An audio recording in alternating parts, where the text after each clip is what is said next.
आपल्या सर्वांना नमस्कार.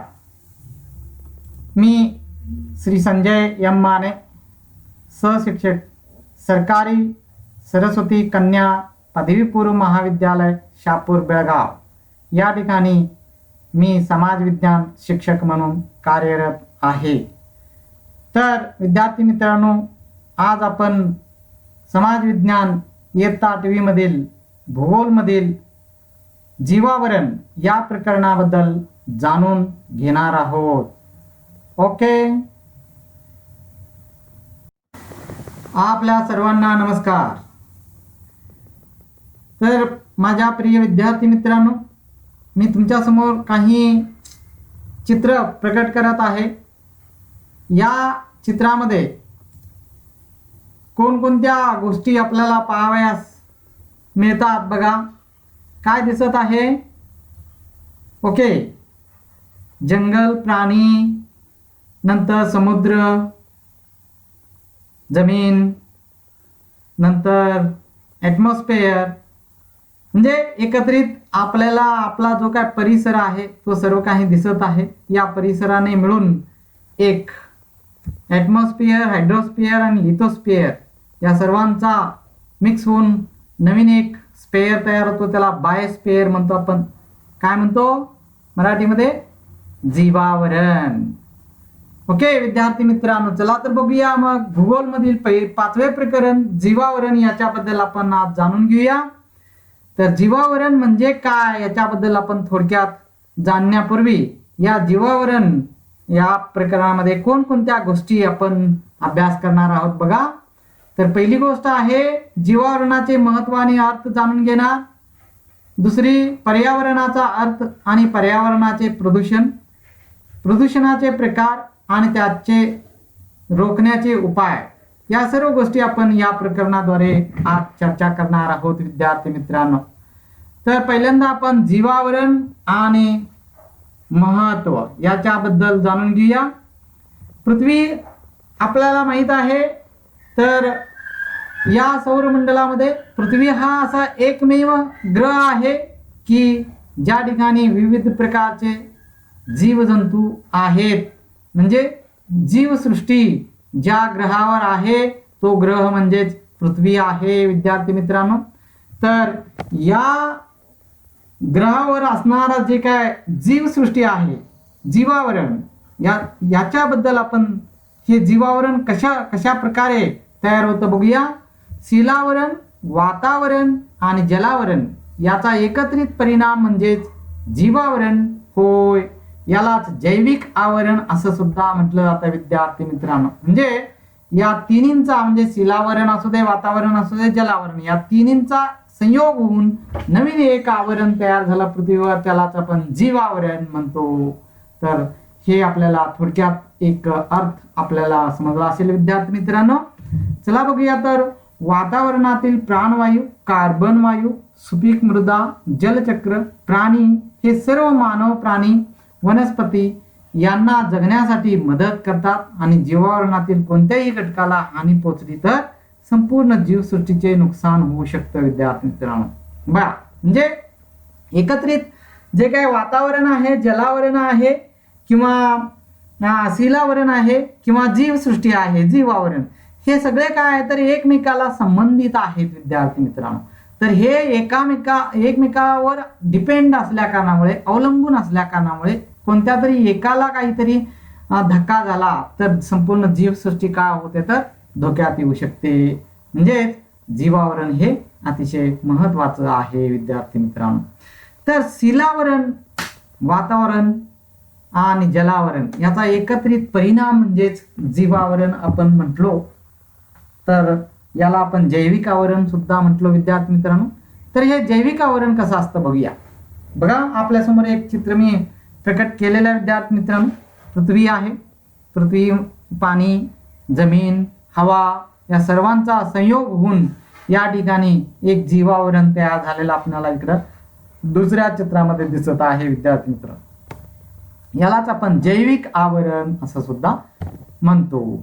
म्हणजे वातावरण, जलावरण आणि मृदावरण या तिन्हींच्या संयोगाने मिळून नवीन एक आवरण, त्यालाच जीवावरण समजला असेल याचा जीवनाचा अर्थ मी तुम्हाला समजावून सांगितलेला या ठिकाणी.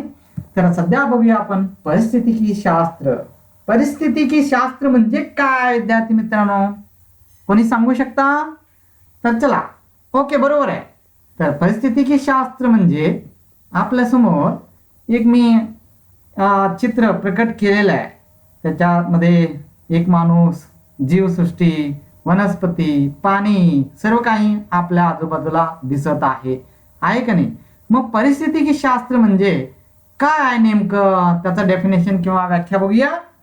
पर्यावरण, प्राणीजीवन आणि वनस्पती यांच्या आंतरिक संबंधांचा अभ्यास करणारी विज्ञानाची शाखा म्हणजेच परिस्थितिकी शास्त्र होय. बघा, समजलं विद्यार्थी मित्रांनो? पर्यावरण, प्राणीजीवन आणि वनस्पती यांच्या आंतरिक संबंधाचा अभ्यास जी काय शाखा करते विज्ञानाची, त्यालाच आपण काय म्हणतो? परिस्थितिकी शास्त्र म्हणतो आपण, इकॉलॉजी म्हणतो आपण इंग्लिशमध्ये. समजलं असेल परिस्थितिकी शास्त्र म्हणजे काय म्हणायचं? ओके, तर आपल्याला परत परिस्थितिकीय असंतुलन म्हणजे काय बघायचं आहे आता. परिस्थितिकीय असंतुलन म्हणजे काय? आपल्या समोर मी एक छायाचित्र प्रकट केलेलं आहे विद्यार्थी मित्रांनो. एका बाजूला पृथ्वी एकदम सुंदर आणि एकदम नटलेली थटलेली दिसत आहे, तर दुसऱ्या बाजूला एक आपल्याला पृथ्वी दिसत आहे, त्या ठिकाणी पर्यावरणाने बाधित झालेली, म्हणजे पर्यावरण प्रदूषणाने बाधित झालेली आणि पृथ्वीला एक प्रकारचं काय झालेलं आहे, एक रोग लागल्यासारखं आपल्या समोर दिसत आहे. ओके, तर या दोन्ही चित्रामध्ये मी एकदम इकॉलॉजी म्हणजे इकॉलॉजिकल बॅलन्स असलेलं आणि इकॉलॉजिकल इम्बॅलन्स झालेलं दाखवलंय. परिस्थितिकीय असंतुलन दाखवलेलं आहे. पहिल्या चित्रामध्ये परिस्थितिकीय संतुलन आहे, दुसऱ्या चित्रामध्ये परिस्थितिकीय असंतुलन आहे. समजलं असेल तुम्हाला परिस्थितिकीय असंतुलन म्हणजे काय? तर चला बघूया व्याख्याद्वारे, म्हणजे नेमकं आपण काय म्हणतो परिस्थितिकीय असंतुलन म्हणजे. याच्यामध्ये व्याख्या बघूया. मानव पृथ्वीवरील विविध नैसर्गिक साधन संपत्तीचा मोठ्या प्रमाणात वापर करीत आहे. मानवाच्या हस्तक्षेपामुळे होणाऱ्या निसर्ग आणि पर्यावरणाच्या नाशाला परिस्थितिकीय असंतुलन असे म्हटले जाते. समजलं असेल विद्यार्थी मित्रांनो तुम्हाला याच्याबद्दल, म्हणजे परिस्थितिकीय असंतुलन म्हणजे काय थोडक्यात मी तुम्हाला या व्याख्येद्वारे काय केलेलं आहे, विवरण केलेलं आहे आणि चित्राद्वारे सुद्धा तुम्हाला दाखवलेलं आहे. या प्रकारच्या असंतुलनामुळे अन्नसाखळी, परिसंस्था, अन्नजाळे, जैविक विविधता या गोष्टीवर परिणाम होतो. मी दुसरं एक चित्र दाखवलेलं होतं सृष्टी किंवा पृथ्वीचं, त्याच्यामध्ये अन्नसाखळी, परिसंस्था आणि जैविक विविधतेवर काय झालेला होता, त्याच्यावर परिणाम झालेला होता असंतुलनामुळे. परिस्थितिकीय असंतुलन झालं तर काय होते, तर सर्वांच्यावर एक प्रकारचा काय होतो, तर परिणाम होतो. विद्यार्थी मित्रांनो परिस्थितिकीय असंतुलन म्हणजे काय समजलं आपल्याला, आणि परिस्थितिकीय असंतुलन झालं तर कोणकोणत्या गोष्टीवर परिणाम होतो म्हणायचं आपण समजून घेतलो. तर चला बघूया पर्यावरण म्हणजे काय बघूया. बघा, तर आपल्या समोर मी एक छोटस खाली छायाचित्र सुद्धा प्रकट केलेलं आहे विद्यार्थी मित्रांनो. आपल्या आजूबाजूला दिसणारी वनस्पती असू दे, प्राणी असू दे, जमीन किंवा गवत, या सर्वांचा जो काय परिसर आहे याला आपण पर्यावरण मध्ये सामील करतो जातो. परंतु पर्यावरण म्हणजे काय नेमकं व्याख्याद्वारे बघूया. चला बघूया. मानव जिथे राहतो आणि कार्य करतो त्याच्या सभोवतालच्या परिसर वैशिष्ट्यांना पर्यावरण असं म्हटलं जातं. विद्यार्थी मित्रांनो बघा, मानव ज्या ठिकाणी राहतो, कार्य करतो आणि त्याच्या सभोवताली जे काय परिसर वैशिष्ट्ये आहेत त्यांना आपण काय म्हणतो, पर्यावरण. परिसर वैशिष्ट्य म्हणजे आपल्या आजूबाजूला असणारी हवा असू दे, वनस्पती असू दे, प्राणी असू दे, निसर्ग असू दे, या सर्व गोष्टींना समावेश होऊन काय होतो, तर पर्यावरण तयार होतो. समजलं तुम्हाला पर्यावरण म्हणजे काय? तर चला बघूया. पर्यावरण हे दोन प्रकारचे असते. पर्यावरण हे दोन प्रकारचे असते. पहिलं एक नैसर्गिक किंवा भौगोलिक पर्यावरण, म्हणजे निसर्गाने तयार केलेलं पर्यावरण असतं विद्यार्थी मित्रांनो, नैसर्गिकरित्या उपलब्ध असतं. दुसरं आहे सांस्कृतिक किंवा मानव निर्मित पर्यावरण. सांस्कृतिक किंवा मानव निर्मित पर्यावरण म्हणजे मानवाने तयार केलेल्या काही गोष्टी आपल्या आजूबाजूला असतात, त्याला मानव निर्मित पर्यावरण असं म्हटलं जातं. असे दोन प्रकार आपण पर्यावरणाचे बघतो विद्यार्थी मित्रांनो. तर पर्यावरणाचे प्रदूषण म्हणजे काय जाणून घेऊया आपण. पर्यावरण बघितलं, पर्यावरणाचे दोन प्रकार बघितलं, आता पर्यावरणाचे प्रदूषण म्हणजे काय बघूया. पर्यावरणाचे प्रदूषण मी तुम्हाला एका छायाचित्रामध्ये दाखवत आहे. बघा तुम्ही पृथ्वीचं एक अर्धा बघता विद्यार्थी मित्रांनो. या ठिकाणी पृथ्वीचा अर्धा जो भाग आहे त्याच्यावर म्हणजे एका बाजूला चांगला दिसत आहे आणि एका बाजूला एकदम काय झालेला आहे, खराब झालेला भाग दिसत आहे. का तर या पृथ्वीवर जे काय फॅक्टरी, औद्योगिकरण, जे काय व्हेकल्स, याचा धूर वगैरे जाऊन जे काय नाश, पर्यावरणाचा नाश होऊन काय झालेला आहे तर परिणाम झालेला आहे, तो आपण या चित्रामध्ये बघतो. तर नेमकं पर्यावरणाचे प्रदूषण म्हणजे काय हे आपण काय करूया बघूया. चला बघूया. मानवाच्या प्रत्यक्ष किंवा अप्रत्यक्ष हस्तक्षेपामुळे आपल्या सभोवतालच्या परिसरात पूर्णपणे किंवा अक्षरशः होणाऱ्या प्रतिकूल बदल म्हणजेच पर्यावरणाचे प्रदूषण होय. बघा, मानवाचा जो काय हस्तक्षेप आहे निसर्गामध्ये, त्यामुळे काय होतं तर सभोवतालच्या परिसरामध्ये अक्षरशः किंवा पूर्णपणे काय होतं तर प्रतिकूल बदल होतो. प्रतिकूल काय होतं, बदल होतो. त्याला आपण काय म्हणतो, पर्यावरण प्रदूषण म्हणतो आपण विद्यार्थी मित्रांनो. समजलं असेल तर चला. तर या पर्यावरण प्रदूषणासाठी अनेक गोष्टी कारणीभूत आहेतच. त्याच्यापूर्वी आपण काय करूया, लोकसंख्या वाढ, औद्योगिकरण, शहरीकरण, नैसर्गिक साधन संपत्तीचा अनियंत्रित वापर, वाहनांचा अतिवापर, हे सर्व पर्यावरण प्रदूषण करण्याचे महत्वाचे घटक आपल्या समोर मी मांडलेले आहेत विद्यार्थी मित्रांनो.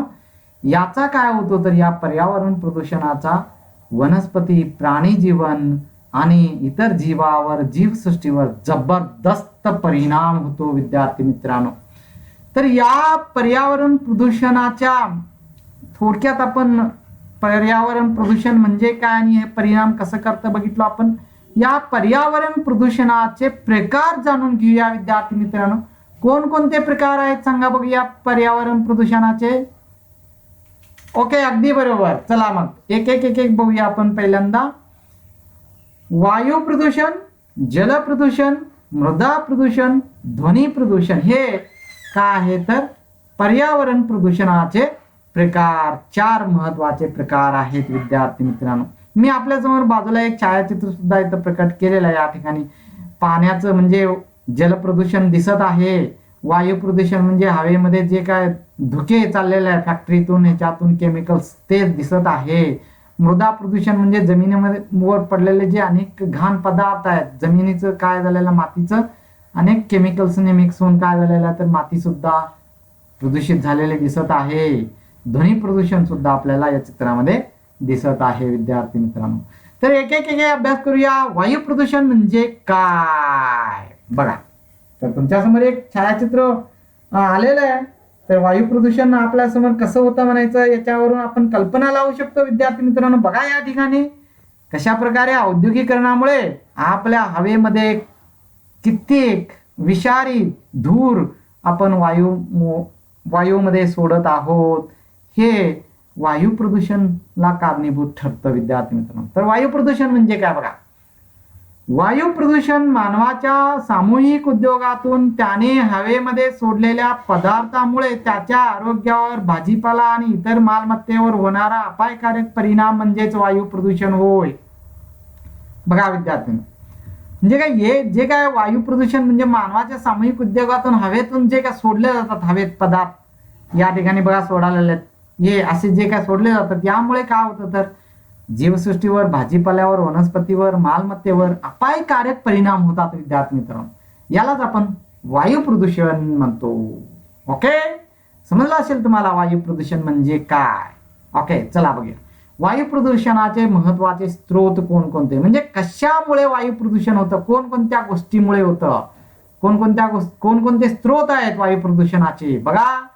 तर आपल्या समोर मी प्रकट करत आहे या ठिकाणी. ज्वालामुखीचा उद्रेक, अरण्यातील वणवा, प्रचंड धूळ, कारखान्यातून निघणारा धूळ, वाहने, खाणीतून निघणारे धूळ हे सर्व वायू प्रदूषणाचे स्रोत आहेत विद्यार्थी मित्रांनो. या ठिकाणी आपल्याला छायाचित्रामध्ये सुद्धा दिसत आहे. ओके, तर वायू प्रदूषण रोखण्यासाठी काय उपाय केले पाहिजेत? कोणकोणते उपाय करू शकता सांगा विद्यार्थी मित्रांनो? ओके, अगदी बरोबर. चला बघा, जादा वृक्षांची लागवड केली पाहिजे, अपारंपरिक ऊर्जा साधनांचा वापर केला पाहिजे, लोक जागृतीचे कार्यक्रम आखले पाहिजेत, कायदेशीर नियंत्रण आणले पाहिजे. या सर्व गोष्टी जर आपण केल्या तर वायू प्रदूषणावर काय करू शकतो? आपण नियंत्रण आणू शकतो. हो का नाही विद्यार्थी मित्रांनो? ओके, तर आपल्याला अजून एक प्रदूषणाचा प्रकार बघणार आहोत, त्याला जलप्रदूषण म्हणतो आपण. मग जलप्रदूषण म्हणजे काय, कोण सांगू शकता? तर बघा, आपल्या समोर मी दोन छायाचित्र प्रकट केलेले आहेत विद्यार्थी मित्रांनो. तर पहिल्या छायाचित्रामध्ये पाण्यामध्ये अतिशय घाण पदार्थ, हे सोडलेले आपणाला बघतो, त्यामध्ये माणूस कशा प्रकारे वावरत आहे बघत आहोत. आणि दुसऱ्या छायाचित्रामध्ये आपण बघतो अनेक फॅक्टरीतून किंवा शहरातून निघणारी जी काय घाण आहे, घाण सांडपाणी आहे, ते सर्व पाण्यामध्ये जाऊन मिसळत असलेलं आपणाला इथं दिसतं. यामुळे काय होतं? तर जलप्रदूषण होतं. म्हणजे नेमकं जलप्रदूषण म्हणजे काय विद्यार्थी मित्रांनो? मग बघा, ज्यामुळे मानव आणि जलचर यांच्यावर हानिकारक परिणाम होऊ शकतात असे पाण्याच्या लक्षणात होणारे भौतिक, रासायनिक आणि जैविक फेरफार म्हणजेच जलप्रदूषण हो. बघा विद्यार्थी मित्रांनो, भौतिक, रासायनिक आणि जैविक फेरफार पाण्यामध्ये होणारे ज्यामुळे कशावर? जलचर किंवा जीवावर किंवा मानवावर काय होतात? तर हानिकारक परिणाम होतात. अशा स्थितीला आपण जलप्रदूषण म्हणू शकतो विद्यार्थी मित्रांनो. समजलं असेल तुम्हाला. व्याख्या सुद्धा मी करून दाखवलेली आहे जलप्रदूषणाची, आणि तुम्हाला छायाचित्रे सुद्धा दाखवलेले आहे. चला तर मग, जलप्रदूषण होण्याची प्रमुख स्रोत कोणते? कुठल्या स्रोताद्वारे काय होतं? जलप्रदूषण होतं. कोणत्या कारणामुळे होतं जलप्रदूषण? बघूया. भूमीची होणारी झीज, अगदी बरोबर. दुसरा, डोंगर उतारावरून होणारी माती, दगड, धोंडे याची धूप. ओके, ज्वालामुखीचा उद्रेक, वनस्पती आणि प्राण्यांचे कुजणे. वनस्पती, प्राणी यांचं कुजलेलं काय होतं? तर ते सुद्धा पाण्यामध्ये जाऊन मिसळतं. कारखान्यातून बाहेर पडणारी अशुद्ध रासायनिक द्रव्य, मी तुम्हाला छायाचित्रामध्ये दाखवलं होतं विद्यार्थी मित्रांनो.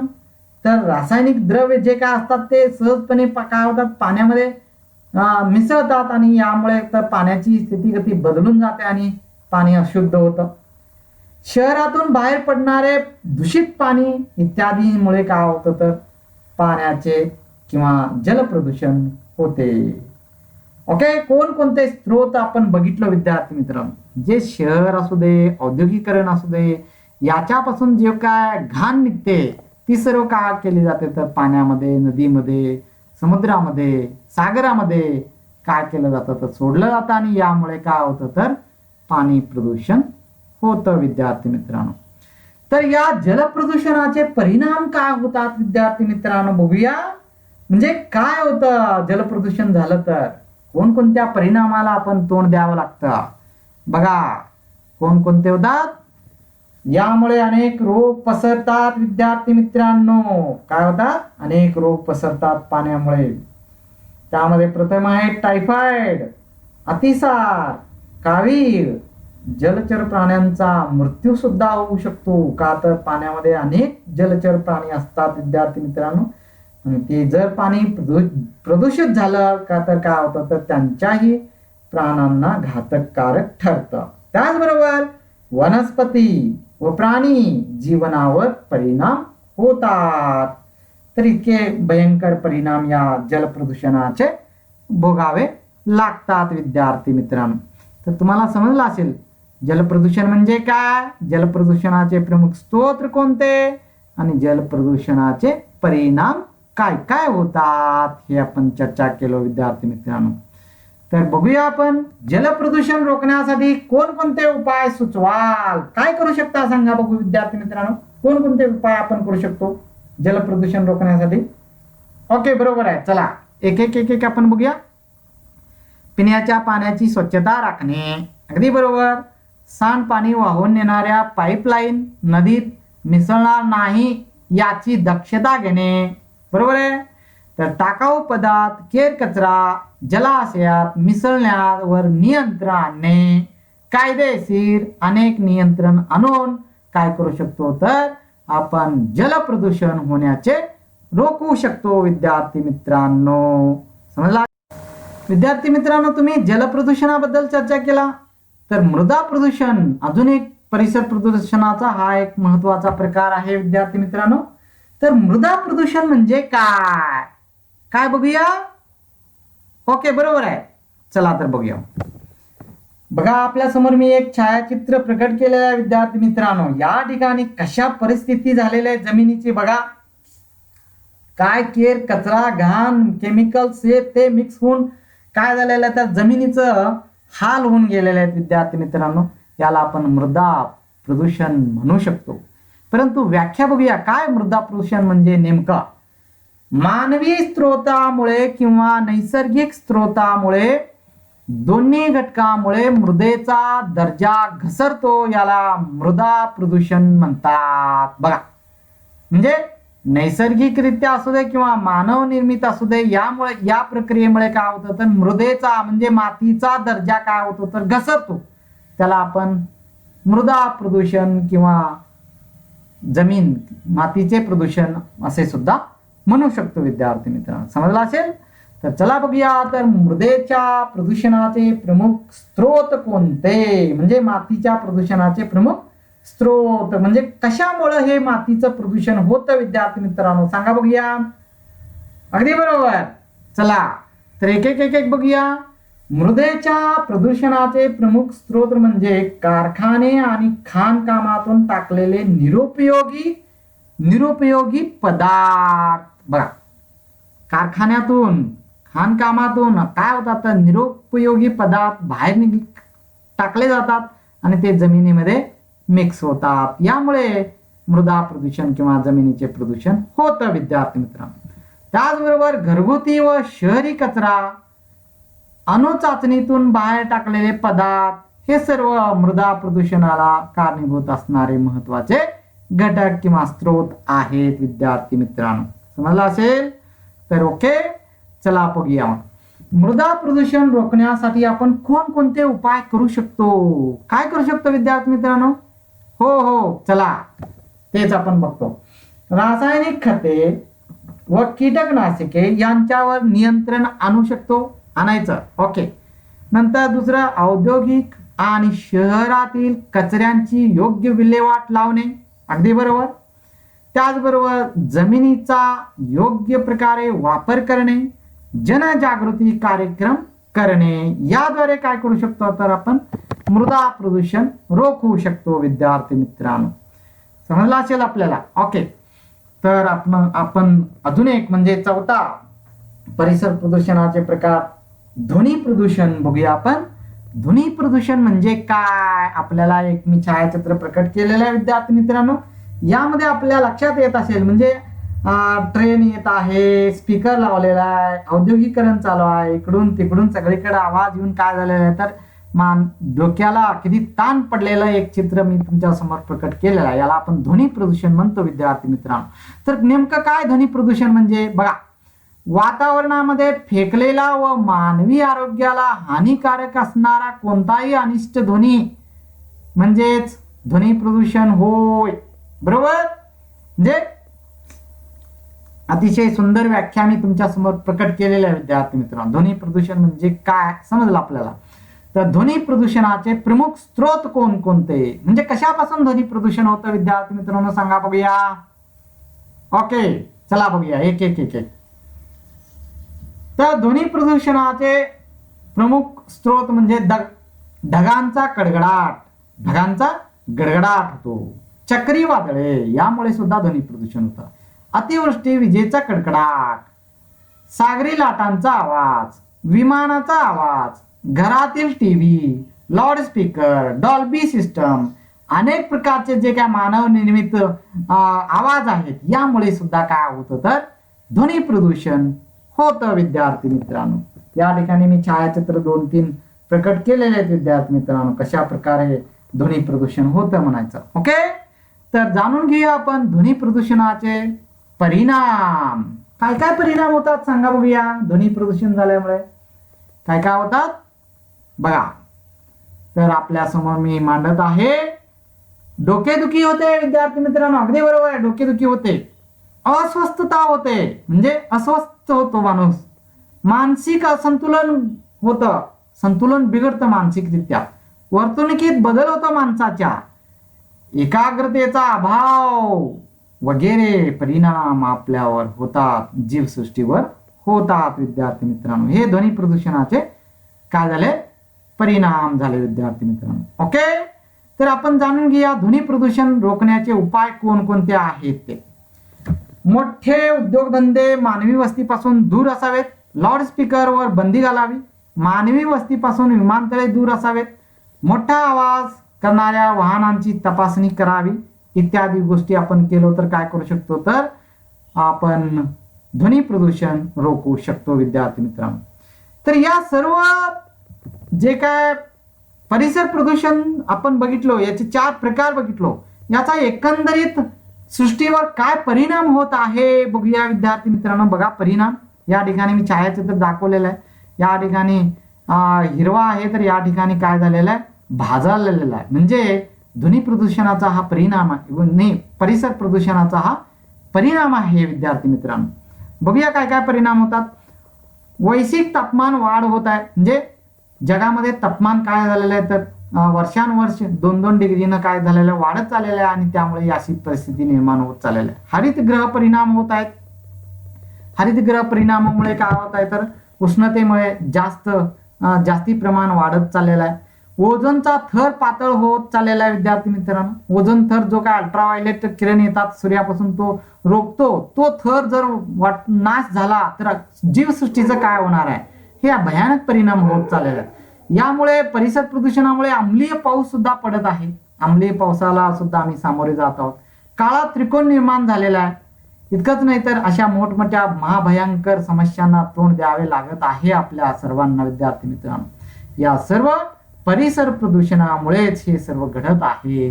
हे आपल्या समोर मी इथं ओझोनचं लेयर, म्हणजे इथं या ठिकाणी ओझोनचा थर पातळ होत असलेलं छायाचित्र दाखवलेलं आहे. ग्रीन हाऊस इफेक्ट म्हणजे या ठिकाणी मी दाखवलेला हरितगृह परिणाम कसा होतो म्हणायचं. ओके, समजलं असेल आपल्याला. तर जैविक विविधता म्हणजे काय थोडक्यात जाणून घेऊया विद्यार्थी मित्रांनो. जैविक विविधता म्हणजे एकाच प्रदेशात दिसून येणाऱ्या सर्व प्रकारच्या वनस्पती आणि प्राण्यांच्या प्रजातींना जैविक विविधता असे म्हणतो आपण. ही जैविक विविधता दुर्मिळ होत चाललेल्या विद्यार्थी मित्रांनो, याला आपण काय केलं पाहिजे तर सुरक्षित केलं पाहिजे, बचाव केला पाहिजे. तर पृथ्वी हा एकमेव ग्रह आहे, त्या ठिकाणी काय आहे जीवसृष्टी आहे, जैविक विविधता आहे. परंतु सूर्यमालेमध्ये या ठिकाणी काय बघतो तर एकमेव ग्रह आहे जेथे जीवसृष्टी अस्तित्वात आहे. परंतु अलीकडच्या काळात नैसर्गिक संकटे वाढत चाललेली आहेत आणि भविष्य काळात कदाचित पृथ्वीचा दर्जा खालावत जाण्याची शक्यता आहे विद्यार्थी मित्रांनो. त्यासाठी आपली पृथ्वी मातृग्रह वाचवण्यासाठी लोकशिक्षण केलं पाहिजे, जागृती कार्यक्रमाचे आयोजन केलं पाहिजे विद्यार्थी मित्रांनो. इतकंच नाही तर प्रदूषण नियंत्रण वगैरे उपाय केले पाहिजेत. शिक्षणाच्या माध्यमातून जागृती चर्चासत्रे, प्रहसने, चित्रपट, राष्ट्रप्रमुखाच्या चर्चा वारंवार आयोजित केल्या पाहिजेत, तरच आपला मातृग्रह सुरक्षित राहील विद्यार्थी मित्रांनो. आपल्या सर्वांना म्हणजे या पृथ्वीचा, मातृग्रहाचा, जीवसृष्टीचा किंवा परिसर प्रदूषणाच्या पासून होणारा जो काय परिणाम आहे याच्यापासून आपण बचाव करायचा असेल तर या सर्व गोष्टी आपण काय केल्या पाहिजेत, सुरक्षितपणे केल्या पाहिजेत. कोणकोणत्या? लोकशिक्षण असू दे, जागृती कार्यक्रमाचे आयोजन असू दे, प्रदूषण नियंत्रणाचे वगैरे उपाय केले पाहिजेत. या सर्व केलं तर आपण काय करू शकतो तर पृथ्वीला आपण वाचवू शकतो आणि भविष्यात सुरक्षित करू शकतो विद्यार्थी मित्रांनो. तर आपण कोणकोणत्या गोष्टी शिकलो बघूया. जीवावरण, परिस्थितिकीय शास्त्र, परिस्थितिकीय असंतुलन, पर्यावरण, पर्यावरणाचे प्रकार, वायू प्रदूषण, जल प्रदूषण, मृदा प्रदूषण, ध्वनी प्रदूषण, जैविक विविधता या गोष्टी आपण शिकलो विद्यार्थी मित्रांनो. तर गृहपाठ आहे हे तुम्ही करून आणायचं आहे, लिहून घ्या विद्यार्थी मित्रांनो. ओके, तर या लिहिण्यासाठी मी 1 मिनिट तुम्हाला टाइम देत आहे विद्यार्थी मित्रांनो. लिहून घ्या लवकर लवकर. चला, ओके. तर या ठिकाणी हे जे काय लेसन प्रस्तुत केलेलं आहे, प्रस्तुती श्री संजय माने, सरकारी सरस्वती कन्या पदवीपूर्व महाविद्यालय शहापूर बेळगाव. ओके विद्यार्थी मित्रांनो, धन्यवाद.